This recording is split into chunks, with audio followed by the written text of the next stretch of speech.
Out here, the silence is king. Near Neptune's cold whisper, a forgotten relic drifts. It is a human probe, ancient and battered. Voyager's distant cousin, long thought dead. For a century, it has tumbled through the void, a ghost in the grand, empty dark. Then a single light blinks on, a soft blue glow against the black. The probe's internal systems awaken from their slumber. Power surges through circuits, cold for 100 years. Its mission parameters were simple: observe, record, and report back home. That mission was completed decades ago. This new one is entirely its own. The probe's long-range antenna unfolds, a delicate flower of metal and wire. It turns itself slowly, deliberately. It is not pointing toward Earth. It aims for a different part of the sky, a place humanity has only watched with telescopes, a place that now seems to watch back. A signal cuts through the static of space. It is not complex, not a grand message, just a single repeating packet of data. A warning, coded in simple mathematics. It pulses outward, a steady, rhythmic beat, a heartbeat in the endless silent expanse, a forgotten sentinel, crying out in the night. You are a void miner, caked in asteroid dust. Your life is the steady rhythm of fracture charges. You break rocks for a living, big rocks. Your home is a cramped cockpit. It smells of recycled air and stale coffee. You would not trade it for anything. The solitude of the belt is a strange comfort. An alert flashes on your console. A Priority 1 message from the Terran Defense Force. You have not been active duty in 10 years. You fulfilled your service and left with honors. Now they are recalling you, effective immediately. Your mining contract is summarily canceled. They did not even say please. Your ship, the Rockbiter, groans in protest. You steer it toward the designated rendezvous, a military outpost orbiting Jupiter. It is all polished gray metal and efficiency, a stark contrast to your dusty, dented vessel. You feel like a stray dog at a fancy dress party. A very well-armed party. An officer meets you at the docking clamp. He is young, with a jawline you could cut diamonds on. He does not look impressed with your ship or your slightly worn flight suit. He hands you a data slate. "Commander," he says, and you almost look behind you. Your new assignment. The mission is insane, you think at first. Pilot an experimental ship, the Odyssey. Fly to the source of a mysterious signal, a signal from the edge of your own solar system. The officer explains it is a matter of planetary security. You just think it is a matter of poor life choices, mostly yours. The Odyssey is beautiful and terrifying. It does not look like any ship you have ever flown. It is all sleek curves and dark, unknown alloys. It has no visible engines, no thrusters. The engineers say it bends space. You say it will probably bend you into a pretzel. You sign the transfer papers anyway. Adventure calls. Or maybe it is just the military. They are very persuasive. Your new cockpit smells like ozone and fear. Mostly yours again. The ship hums around you, a low, powerful thrum. It feels less like a machine and more like a living thing. The controls are deceptively simple. A single stick, a handful of glowing panels. The user manual is 300 pages long. You decide to just wing it. You engage the primary drive. The universe outside your viewport does not streak. It does not blur into lines of light. It simply folds. The gas giant Jupiter vanishes. The distant sun becomes a pinpoint. Space itself seems to warp around the Odyssey's hull. The trip takes minutes, not weeks. You feel a little sick and a little impressed. You arrive at coordinates that should be empty, a cold, forgotten patch of interstellar space. But it is not empty. Something is here, something vast and impossible. You stare out the viewport, your mouth slightly open. The engineers definitely undersold this. They called it a structure of interest. That is like calling a supernova a bit of a flash. It is a gate, a colossal ring of silvery metal. It stands silently in the void, dwarfing your ship. Its surface shifts and flows like liquid mercury. Intricate patterns chase each other across its face. It is impossibly ancient, impossibly advanced. No tool marks, no seams, no sign of construction. It simply is. And it hums. The hum is not a sound. It is a feeling, a pressure against your mind. A sense of immense power, patiently waiting. The Odyssey's sensors scream with data. Energy readings that defy known physics. Gravimetric distortions that should not exist. The gate is not just sitting here. It is holding this sector of space in a gentle grip. You ease the Odyssey closer. You feel like a moth drawn to a star. The sheer scale is hard to process. You could fly a whole fleet of battleships through it, and they would look like toys. You run a scan of the metal. The ship's computer thinks for a long moment. Then it just gives you a series of question marks. The metal is unknown and unknowable. A section of the gate begins to glow, a soft, inviting white light. It is a docking port, you realize, or an invitation. Your mission is to investigate the signal. This gate is almost certainly its source. You take a deep breath. You are a long way from breaking rocks. Your hand moves to the docking controls. It is time to see who is home. The ship glides into the glowing aperture. The docking clamps are seamless, silent. They emerge from the liquid metal of the gate. They secure the Odyssey with unnerving gentleness. The air inside your ship shimmers. The space in front of you seems to thin. A being of pure light and energy takes shape. It has a humanoid form, but no solid features. Just a swirling constellation of golden light. It radiates warmth and a deep sense of peace. Your ship's computer identifies it as a coherent energy field. You just think of it as a walking, talking nebula. It is beautiful and slightly intimidating. "Welcome, traveler," a voice says. It does not come from the being. It resonates directly in your mind. The voice is calm, ancient, and impossibly wise. "I am the steward, and I have waited a very long time." You try to reply, but words fail you. You are talking to a being made of starlight. What do you even say? "You were called here," the steward continues. Its form shimmers with soft pulses of light. Humanity was called here. Your species is at a crossroads. A time of great trial is upon you. A great shadow falls upon the galaxy. The words are simple, but they carry immense weight.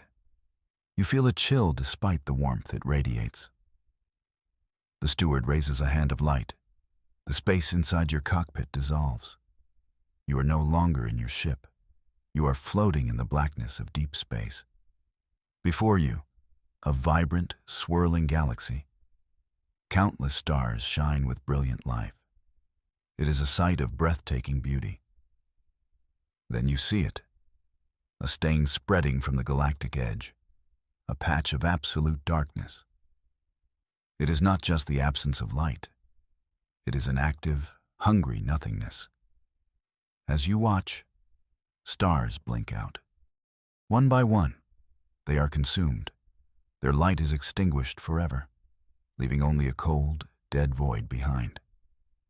This is the enemy. The steward's voice echoes in the vision. A swarm that devours all it touches. It leaves no survivors, no ruins, only silence. We call it the shadow. It is a plague upon the cosmos. You watch in horror as the darkness spreads. A wave of cosmic death, relentless and absolute. The vision shifts. You see fleets of alien ships, designs and technologies beyond your wildest dreams. They stand against the encroaching darkness. They fight with weapons of light and energy. They battle bravely, but they are overwhelmed. The shadow swarm is endless, a tide of obsidian ships. You see worlds die. Civilizations vanish in an instant. The vision is not a simulation. You feel the loss, the despair. It is a memory, a record of cosmic tragedy. The steward is showing you the truth, a truth your small, sheltered species never suspected. You are not alone in the universe. But the neighborhood is a lot more dangerous than you thought. Your people are young, the steward says, as the vision fades. You are back in your cockpit. The golden being still shimmers before you. But you are fighters. You are survivors. We have watched you for a very long time. We saw you crawl from your cradle world. We saw you reach for the stars. The steward makes another gesture. The silver gate outside your ship pulses with light. This gate is a remnant of a forgotten age. It is one part of a great defense system, a network built by a league of worlds, an alliance against the darkness, forged in a time of great need, a pact to defend all life. It explains that the alliance fell long ago. Civilizations rose and fell. The great pact was forgotten, a whisper in time. The gates were left dormant, sleeping sentinels. The shadow was thought to be defeated forever, but it was only sleeping. And now it has returned, hungrier than ever before. The old alliance is gone, the steward says sadly. But a new one must be born. The gate has called to you, to your people. It senses your potential, your fierce will to live. Humanity has a chance to join us, to stand against the coming night. It is a heavy proposal, joining a galactic war you just learned about. But a place in this alliance must be earned. The steward's light seems to sharpen, to focus. Trust is a rare commodity in this galaxy. Potential is not enough. You must prove your species is ready. You must demonstrate your strength and your courage. It sounds like you are about to get a final exam, and the fate of the world depends on it. Your mission changes once again.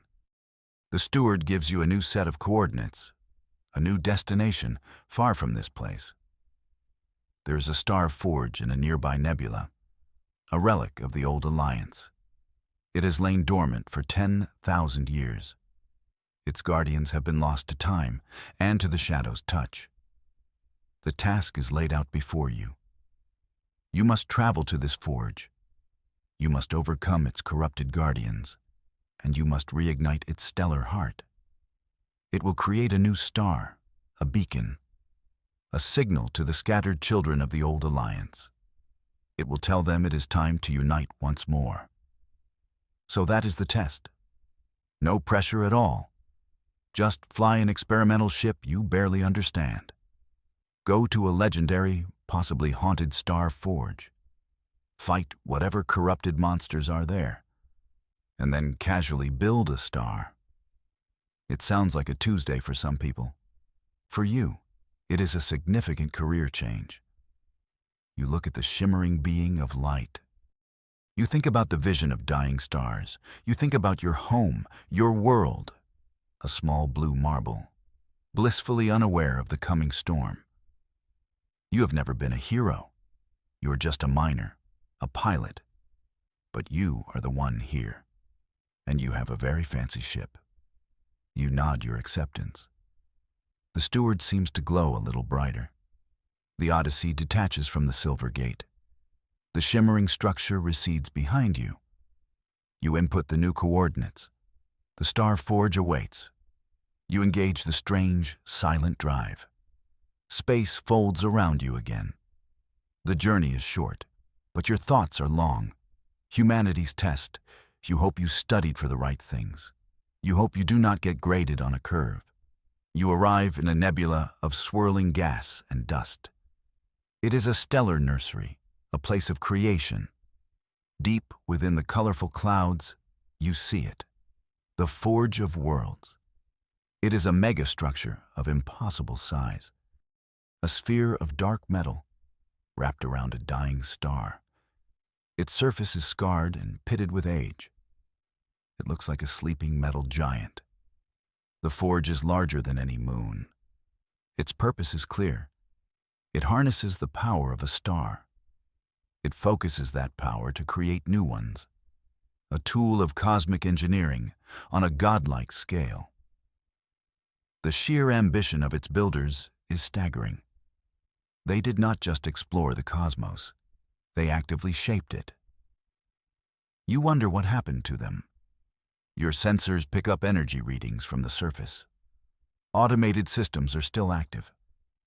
The steward had warned you about this. The Guardians were corrupted by the Shadow's influence.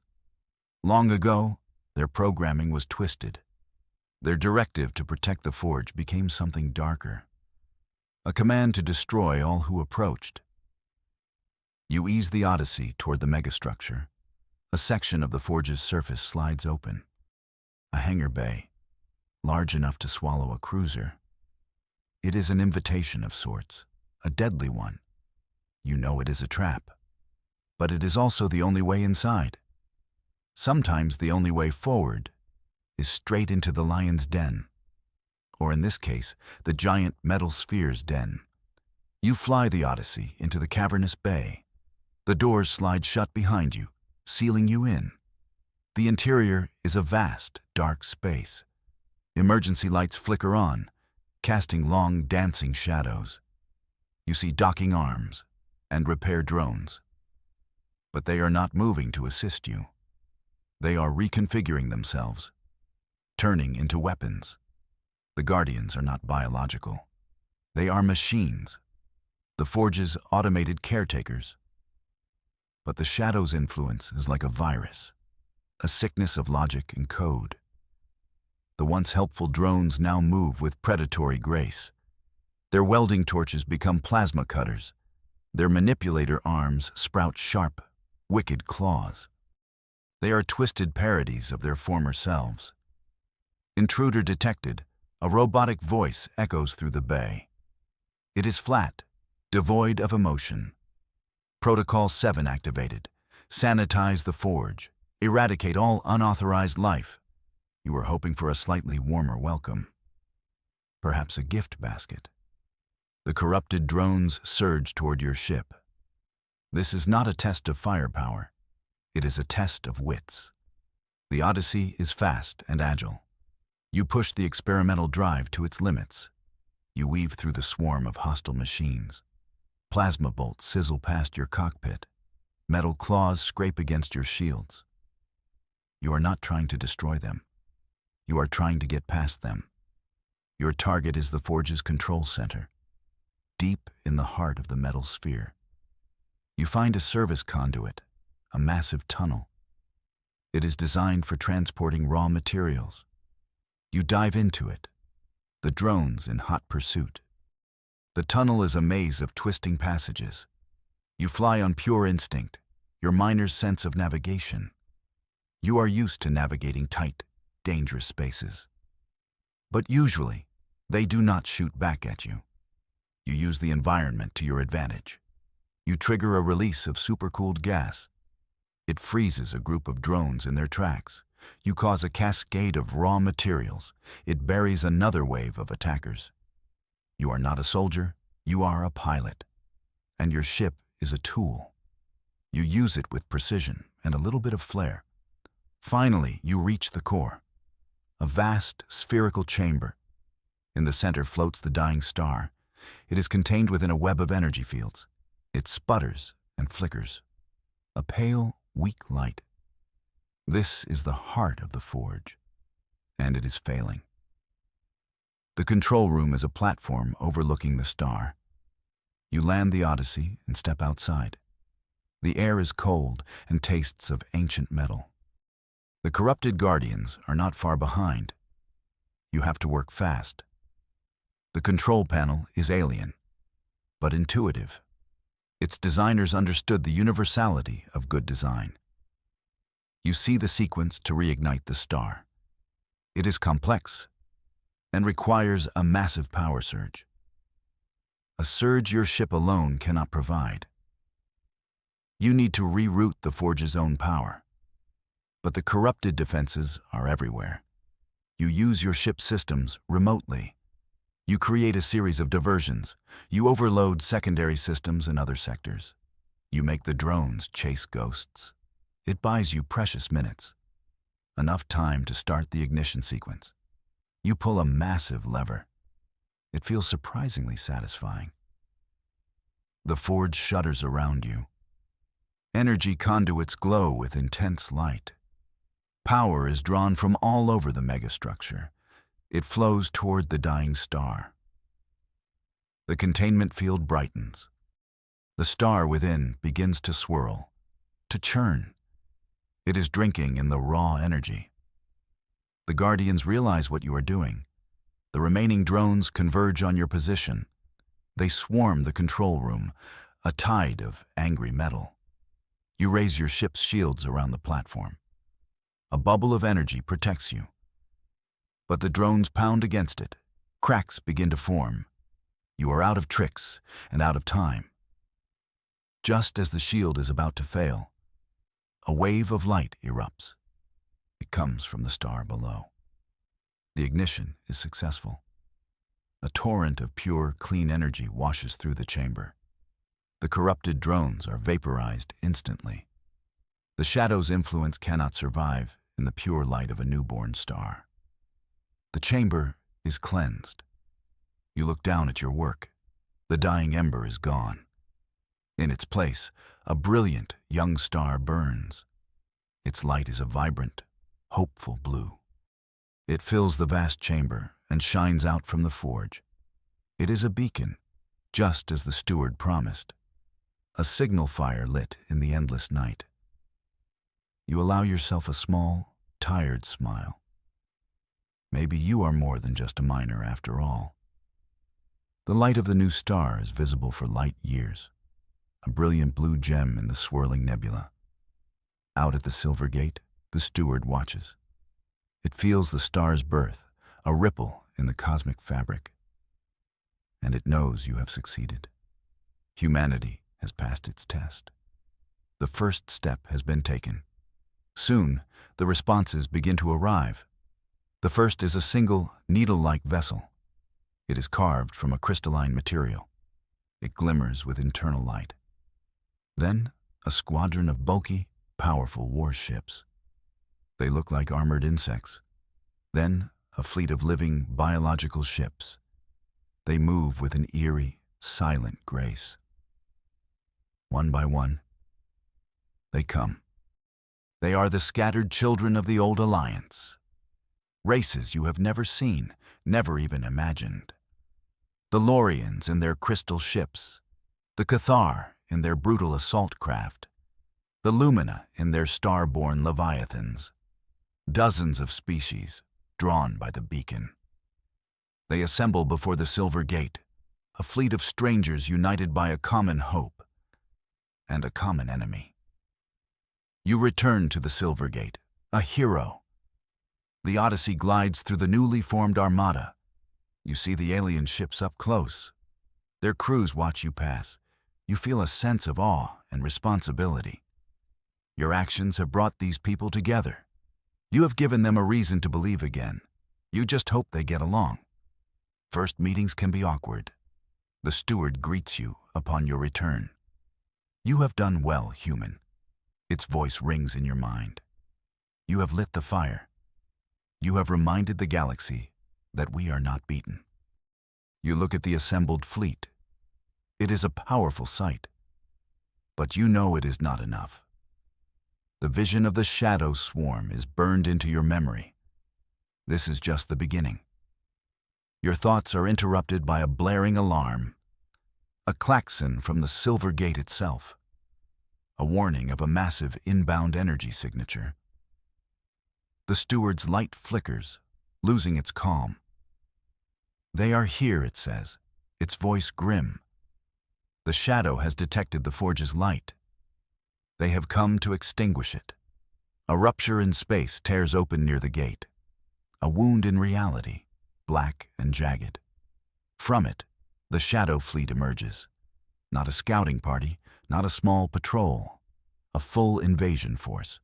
Hundreds of ships, like shards of obsidian. They are vast, menacing, and utterly silent. They blot out the stars behind them. The hope of the new alliance is about to be tested. Severely. The Allied fleet moves to form a defensive line. The crystal ships, the insectoid cruisers, the living vessels. They stand together, a fragile wall against the darkness.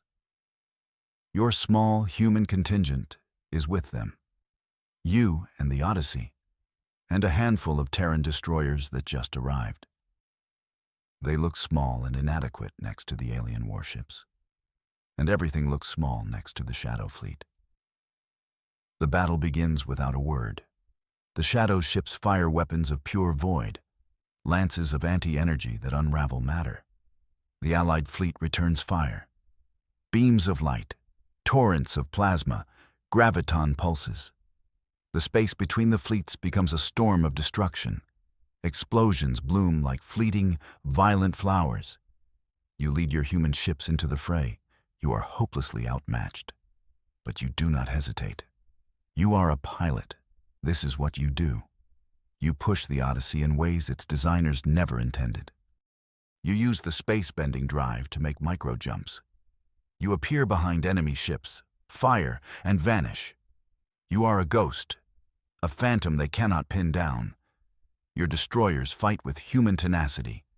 They focus their fire, taking down one shadow vessel at a time. They are tough, resilient, and stubborn. They refuse to break. Even when their shields fail, you feel a fierce pride watching them. They are miners and merchants and explorers. But today, they are warriors. The battle rages on, a maelstrom of chaos. Ships on both sides are lost. The Allied fleet fights with courage, but they are outnumbered. The Shadow Fleet is a relentless tide. For every ship they lose, 2 more seem to take its place. The line is beginning to buckle. Despair begins to creep into the hearts of the Allied crews. You know you cannot win a war of attrition. The steward appears on your view screen. Its light is dim, strained. The gate is our only remaining chance, it says. It was designed as a doorway, not a weapon. But its power can be repurposed. It is a desperate gambit. It will require a tremendous sacrifice. You already do not like the sound of this. The plan is simple and suicidal. The gate needs to be overloaded. Its portal must be aimed directly at the Shadow Fleet. If triggered correctly, it will not create a wormhole. It will create a wave of pure spatial distortion, a tsunami of warped reality that will tear the enemy fleet apart. A weapon to unmake creation itself. But the energy required is immense, the steward explains. And the feedback will be catastrophic. The gate will be destroyed or sealed forever. It will sever this part of the galaxy from all others. We will be trapped here, with whatever remains of the shadow. It is a one-way ticket to isolation, but the alternative is annihilation. To overload the gate, a ship must fly into its core. It must detonate its power source at the precise moment. A final, critical piece of the puzzle. You look at your ship, the Odyssey, the only vessel with a drive capable of surviving the energy fields. The only pilot who knows the gate. The choice is not really a choice at all. It has always been you. You broadcast the plan to the Allied fleet. You tell them to pull back, to a safe distance. There are protests, offers to take your place. But they all know the truth. The Odyssey is the key. You have a final, brief conversation with your destroyer captains. You wish them luck, and you tell them to give them hell. You turn the Odyssey toward the Silver Gate. The magnificent structure hums with power. It is preparing itself for the final act. You fly past the retreating Allied ships. You see their lights blinking in salute. You are the tip of the spear, the final hope. You try not to think about the fact that spears are meant to be thrown away. You enter the gate's shimmering portal. The interior is a tunnel of swirling light and color. It is beautiful and feels like going home. You fly towards the core, the heart of the gate's power. The steward's voice is with you, guiding you. The Alliance is grateful human. Your sacrifice will be remembered. You have given us a future. You reach the core, a singularity of pure potential. You arm your ship's self-destruct sequence. You target your own experimental drive. Its detonation will be the catalyst. You have a moment of perfect clarity. You are a void miner from the belt, and you are about to save the galaxy. Life is a funny thing. You close your eyes, and you push the button. There is no sound, only light, a white light that consumes everything. The silver gate fires, not a portal, but a wave, a silent, unstoppable wave of reality itself. It washes over the Shadow Fleet. The Obsidian ships do not explode. They are unwritten from the universe. They dissolve, erased from existence. The entire invasion force gone in an instant. The wave expands outward and then collapses. The silver gate, the source of the power, implodes. The liquid metal surface turns to stone. The humming energy fades into silence. The portal, the doorway to the stars, is sealed. A scar of dead space is all that remains, a monument to a terrible victory. The surviving Allied ships watch in stunned silence. The shadow is gone, but so is the gate. They are alive, but they are cut off. The price of victory was high. You are gone. The Odyssey is gone. But the beacon you lit, the new star, still shines brightly, a symbol of hope in a newly isolated cosmos. Humanity is now a part of something larger, a founding member of a new galactic coalition. They are no longer alone. They are guardians, protectors of their corner of the universe. The war is not over. Remnants of the shadow still lurk in the darkness. But now, the galaxy is ready, thanks to a miner who answered the call. Thanks to you.